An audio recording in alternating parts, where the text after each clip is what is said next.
projeto de lei da dosimetria. Algo impensável, né? O projeto de lei de dosimetria de um caso específico.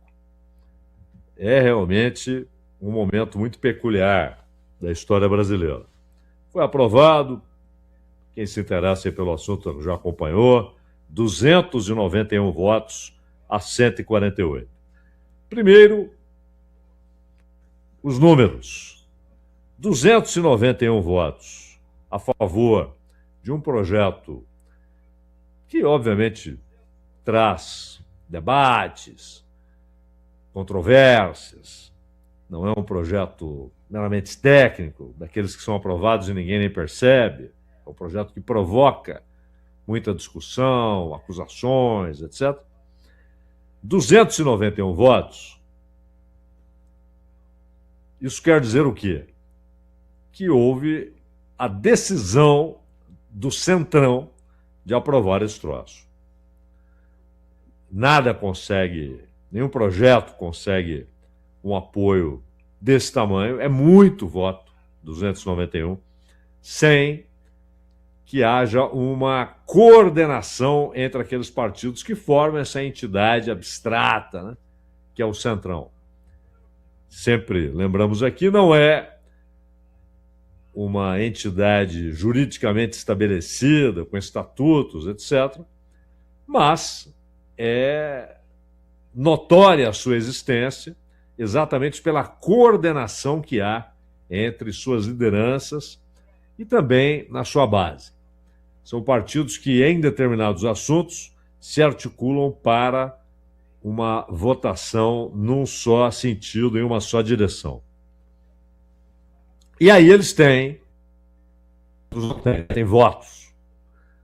Então, esse é o primeiro ponto a ser observado. O Centrão decidiu aprovar essa PL, esse projeto de lei, esse PL, um projeto de lei com péssimo texto, uma redação muito ruim, porque quando há uma modificação no texto legal, ou você está estabelecendo uma nova lei, ou está modificando leis que já existem, né? A clareza é indispensável. O texto não pode dar margem para indagações jurídicas, não pode dar margem para dúvidas a respeito do seu alcance, do que ele quer dizer, afinal de contas. E o texto é ruim, mal escrito e com uma proposta que é duvidosa exatamente pela sua inexatidão e pelo fato de que a essência dessa proposta, seu miolo, é a afirmação de que golpe de Estado e atentado contra o Estado de Direito são coisas que se sobrepõem e, portanto, só pode haver uma punição e não duas. A pena deve ter como parâmetro apenas um dos dois crimes e não os dois separadamente. Não pode haver uma soma, mas uma escolha. A pena relativa ao golpe de Estado ou a pena relativa ao atentado contra o Estado de Direito. Pois esse miolo, esse cerne do projeto da dosimetria, aprovado na Câmara, mas ainda um projeto, porque terá de passar pelo Senado, e Alcolumbre está ansioso para que isso seja votado. Alcolumbre está contando os minutos para que isso seja votado no Senado. Ele sabe que esse projeto foi parido no miolo do Centrão e, portanto, sua chance de ser aprovado também no Senado é grande. Mas aí vem a questão de golpe de Estado e atentado contra o Estado de Direito. Não são coisas iguais. As tipificações distintas são absolutamente claras. Elas devem existir. Não é escolher um ou outro, eles se sobrepõem. A prova disso é que um governo pode atentar contra o Estado de Direito, sem dar um golpe de Estado. Já é governo. O Estado Novo atentou contra o Estado de Direito. Atentou contra o Congresso Nacional, fechou o Congresso Nacional, atentou contra a independência do Supremo Tribunal Federal e do Judiciário, de maneira geral, atentou contra direitos dos indivíduos, direitos dos cidadãos brasileiros em suas organizações coletivas, sindicatos, associações, ou cada um como indivíduo. Tudo isso foi atacado sem um golpe de Estado. Pelo contrário, quem governava o Brasil em 36? Getúlio. 37 é o Estado Novo. Depois da introdução do Estado Novo, quem governará o Brasil? Getúlio. Em 38, quem governava o Brasil? Getúlio. Governou de 30 a 45. E cá entre nós, esse foi um atentado contra o Estado de Direito oficializado. Inventaram uma mentira, o Plano Cohen, uma mentira, aliás, muito mal construída ali por Góes Monteiro. E aquilo foi a desculpa para um golpe de Estado. Disseram que havia um plano dos comunistas, era o Plano Cohen, tudo uma mentira. Depois descobriu-se, houve inclusive militares dizendo, sim, nós é que elaboramos aquele troço e tal. E veio o Estado Novo. Aquilo foi a oficialização, mas na verdade o Estado de Direito já vinha sendo agredido pela ditadura Vargas. Já era uma ditadura. Já havia prisões arbitrárias. Já havia tortura sistemática. 37 foi a oficialização. Mas foi a formalização do atentado contra o Estado de Direito. Houve golpe de Estado? Não. O governo não foi deposto. Então são coisas distintas. E elas são tomadas, nesse projeto, aprovado pela Câmara, como iguais, equivalentes. E mais, um golpe de Estado, ou um golpe, um contragolpe, ele pode ser para a manutenção do Estado de Direito. Outro exemplo na história brasileira. Lott. O que Lott fez em novembro de 55 foi um contragolpe. Não houve uma decisão do Poder Judiciário, do Congresso Nacional. O negócio foi mobilizar soldados armados até os dentes para evitar um golpe de Estado. Ou seja, foi um contragolpe e, portanto, um golpe para defender a legalidade, o Estado de Direito e o resultado da eleição, vencida por Juscelino. Então, são coisas distintas. várias vezes no mundo houve atentados ao Estado de Direito pelo próprio governo.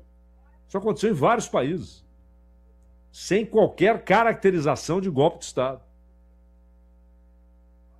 E fazer com que uma dessas considerações, ou uma parte da pena, desapareça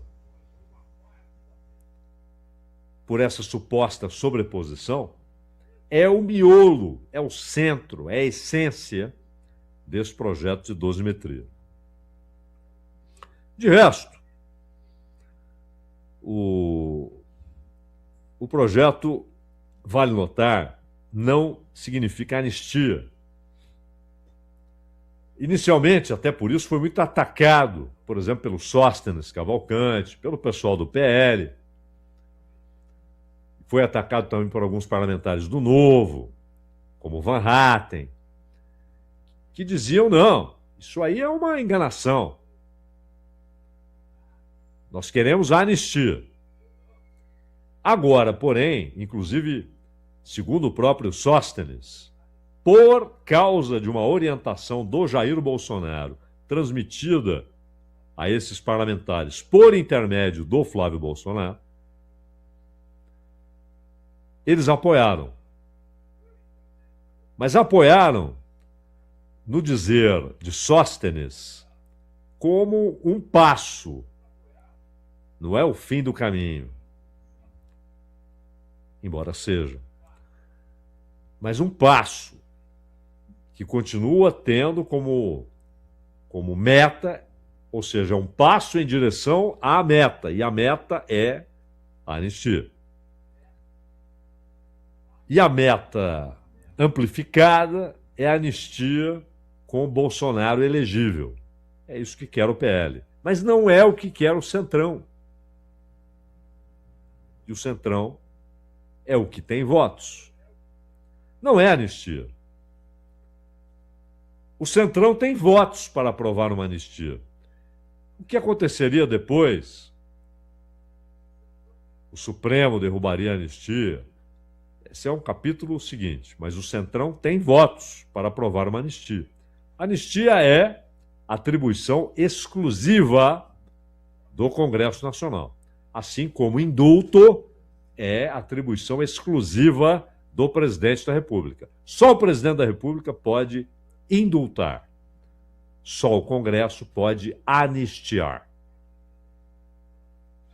Mas isso aqui não é nem uma coisa nem outra. Porque anistia significa esquecimento. Apaga-se o julgamento, as condenações. O crime cometido permanecerá na história, tema de debates sociais, etc., mas suas consequências jurídicas desaparecem. Anistia é esquecimento. Aqui não, é redução de pena.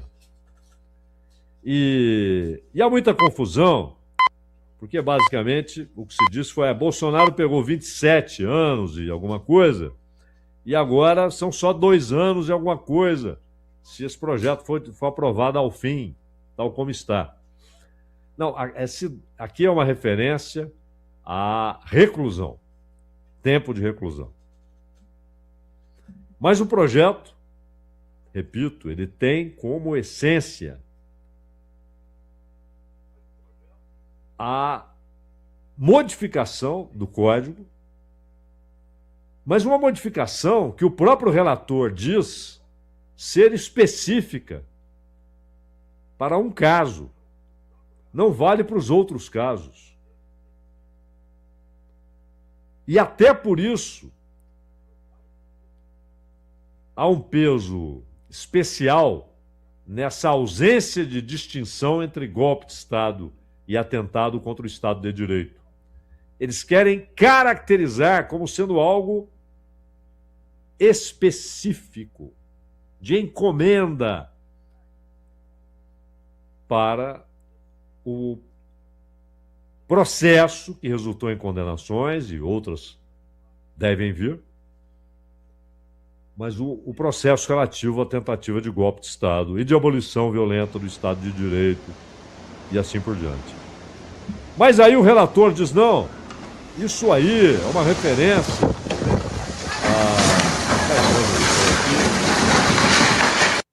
é uma referência específica ao 8 de janeiro. Não é? Não, não é. Não é. O 8 de janeiro não é o todo do processo. O 8 de janeiro, a prova de que ele é apenas um dos capítulos do processo é que o Ramagem não responde ainda, só quando terminado seu mandato, por 2 dos crimes de Estados-nação. Ou seja, aqueles que aconteceram depois de sua diplomação como deputado. Porque desses 2, a Câmara o livrou até ao fim do mandato. Encerrado o mandato, aí ele pode responder. Mas ele respondeu somente a 3. Então, o 8 de janeiro não é o todo do processo, é uma parte do processo. Aí vem o relator, olha que texto esquisito, ruim, que argumentos esquisitos, e fala, não, só estou falando do 8 de janeiro. Não. Não, até porque as condenações não se referem exclusivamente ao 8 de janeiro, como mostra escancaradamente o caso do Ramagem. Os crimes pelos quais Ramagem foi condenado ocorreram antes da diplomação. Não tem relação com o 8 de janeiro. 8 de janeiro é um capítulo de um roteiro. Falando em roteiro, o senhor Hugo Motta e o senhor Alcolumbre também, eles não escreveram esse roteiro. Esse roteiro é do Centrão. E por que Alcolumbre? Alcolumbre porque está ansioso para que o Senado aprecie a matéria. Diz que tem compromisso com a Câmara e com o povo brasileiro. O povo brasileiro, Alcolumbre, está dizendo que tem compromisso para apreciar esse projeto. Não sei qual a parte do povo brasileiro viu, assistiu ao momento em que Alcolumbre firmou esse compromisso.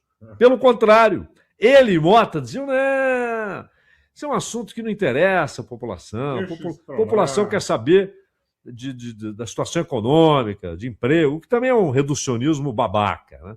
Mas esse foi o argumento. A população só quer saber disso.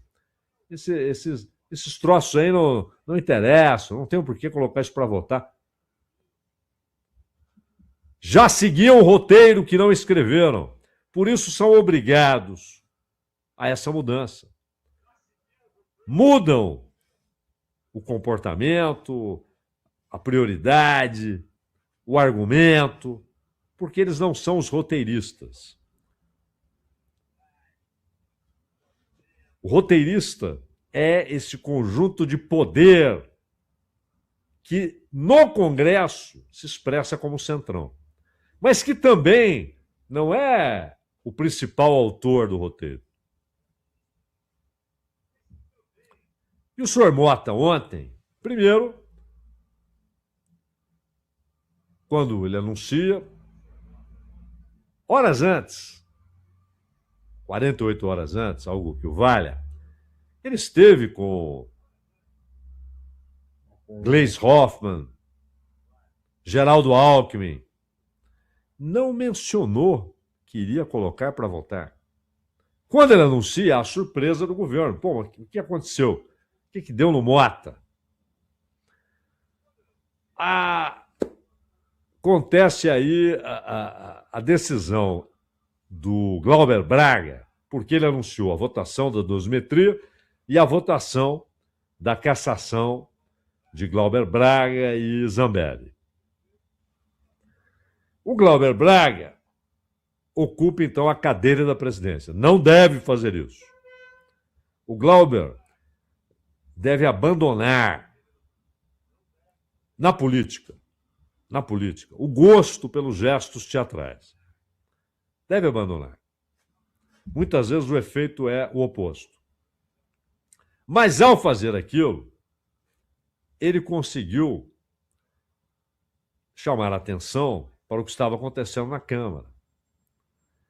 E fez um longo discurso. E o discurso é corretíssimo. Corretíssimo.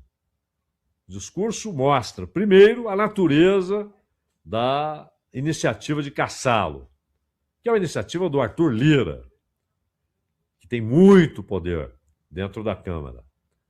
Continua tendo muito poder, inclusive sobre o presidente da Câmara, colocado lá por ele, e pelo PT, e pelo PL, né?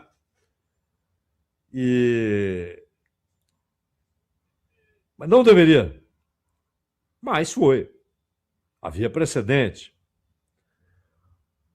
Aí vem a truculência de Hugo Mota. Primeiro, o discurso deixa de ser transmitido abruptamente pela televisão da Câmara. Isso nunca aconteceu. Censura rasgada, clara, escancarada. Jornalistas expulsos. Mas aí vem Hugo Mota, depois, e diz, não, eu não mandei. Aí um dos policiais do Congresso falou, não, a ordem foi dada pelo Hugo Mota. Não foi um pedido, era para tirar os jornalistas dali. Dobrou a censura. Contrariou a lei, senhor Hugo Mota. Mas óbvio, uma decisão estúpida, porque é claro que outros parlamentares filmaram e depois repassaram para a imprensa, todo mundo viu. Agressão, etc. E houve agressão a parlamentares, agressão a jornalistas, e a iniciativa de tudo isso é de Hugo Mota. O Glauber tem direito de sentar-se na cadeira do presidente? Não, porque ela não é a cadeira do Hugo Mota, é a cadeira da presidência. Não pode, não pode. Mas, quando aconteceu isso, por horas e horas e horas e horas, em outra ocasião, um cordato, solícito, Hugo Mota, teve de ir lá pedir ao Zucco licença. E o Zucco, antes de dar a licença, deu um tapa no microfone. Mas isso só aconteceu depois que, educadamente, Hugo Mota pediu ao cara do chapéu que deixasse ele passar. E não aconteceu nada. Não, vamos abrir aqui uma investigação. Todo mundo sabe, pode até dizer não pode e tal, mas não acontece nada. Atitudes opostas de Hugo Mota. Estavam errados aqueles, estava errado o Glauber por ocupar a cadeira. Mas todo o discurso do Glauber depois é corretíssimo e claramente Hugo Mota agiu de maneira distinta. Mas isso não é importante. Importante é a decisão de colocar a dosimetria para votar, e é uma concessão do Centrão. O Centrão fala, deem a dosimetria aos bolsonaros. E tratemos de certa maneira, mostrar ao Jair Bolsonaro que o melhor caminho para ele é apoiar o nosso candidato. Não por acaso, quando Flávio Bolsonaro anunciou sua candidatura, muita gente recebeu telefonemas do mercado financeiro. A maioria das ligações feitas em São Paulo. A maioria das ligações foi feita, a maioria, em São Paulo. Para parlamentares, para presidente de partido, para Ciro Nogueira. E o Ciro Nogueira, que em certos momentos chegou a se apresentar como o bolsonarista dos bolsonaristas, saiu dizendo: não, o PL não pode indicar candidato sozinho, o Flávio é meu amigo, mas a amizade não tem nada a ver com isso. Quer dizer, foi a maneira que ele encontrou como possível para dizer: eu não apoio essa candidatura. Mas ele não disse: o Novo não pode sozinho lançar um candidato, quando o Novo aponta que o Zema será seu candidato. É algo específico. Por quê? Pelo Flávio? Não. Você pode ter 10 candidaturas de direita. Veja o que aconteceu no Chile, uma direita pulverizada, que agora se une no segundo turno e deve ganhar. Com um nazista, inclusive, encabeçando a chapa. Deve ganhar. O Cassi deve ganhar. Mas houve uma pulverização e depois todo mundo se encontra no segundo turno. Isso pode acontecer. O que os preocupa não é o Flávio, é o apoio do Jair Bolsonaro. Que eles sabem que é um apoio que continuará sendo almejado, buscado, enquanto houver possibilidade de Flávio, ao fim, não ser candidato. É aí que entrou a dosimetria. Foi aí que ela entrou. Foi aí que ela foi colocada em campo. Assim, Mota, não, isso não é um assunto, vamos ver mais tarde. Alcolumbre, não, isso aí não interessa ao povo brasileiro, não estou afim de colocar isso para votar, não. Agora, precisamos votar, é urgente. O que mudou? Cumprem o roteiro. O Centrão decidiu que a dosimetria deveria entrar em campo. E foi o que aconteceu. Foi aí que ela entrou em campo. Para tentar ainda trabalhar a possibilidade de um apoio de Jair Bolsonaro ao candidato. Não do Centrão como um todo, porque você tem Caiado, mas do cerne do Centrão e daqueles que telefonaram desde São Paulo, no mercado financeiro, etc. Quem é esse candidato? Tarcísio de Freitas. Né? Então, foi uma reação ao anúncio da candidatura do Flávio. Claro, já havia movimentos nessa direção por quem queria aprovar. Mas o próprio Paulinho da Força, relator, chegou a dizer: eu acho que isso aí não vão nem votar, se for vai ficar para o ano que vem, e de repente, prioridade, Câmara vota, Câmara aprova, de madrugada, é urgente, é importante, e o Alcolumbre, quero votar isso logo aqui no Senado, com reclamações do Otto Alencar, o presidente da CCJ do Senado. A gente ainda vai falar muito desse troço, porque, principalmente da maneira como uma parte do mercado financeiro, uma parte das corporações de mídia e uma parte majoritária do Congresso Nacional, como essas partes lidam com 2026. Como lidam com a candidatura de Flávio Bolsonaro e como lidam com a perspectiva de terem Tarcísio ou, atenção, cada vez cresce mais a corrente que defende Ratinho Júnior como alternativa, porque ele tem rejeição baixíssima. Então ele passa a ser visto como a alternativa a Tarcísio. Só que no meio do caminho há um Bolsonaro. E atrás desse Bolsonaro, um Bolsonaro que tem votos. E é isso que eles querem, esses votos, esse apoio para o seu candidato. A dosimetria é apenas uma parte, não é insignificante, mas uma parte desse roteiro. Mas que precisa ser vista, inclusive, como um documento de contradições, principalmente quando tenta tratar como mesma coisa golpe de Estado e atentado contra o Estado de Direito. Jornalismo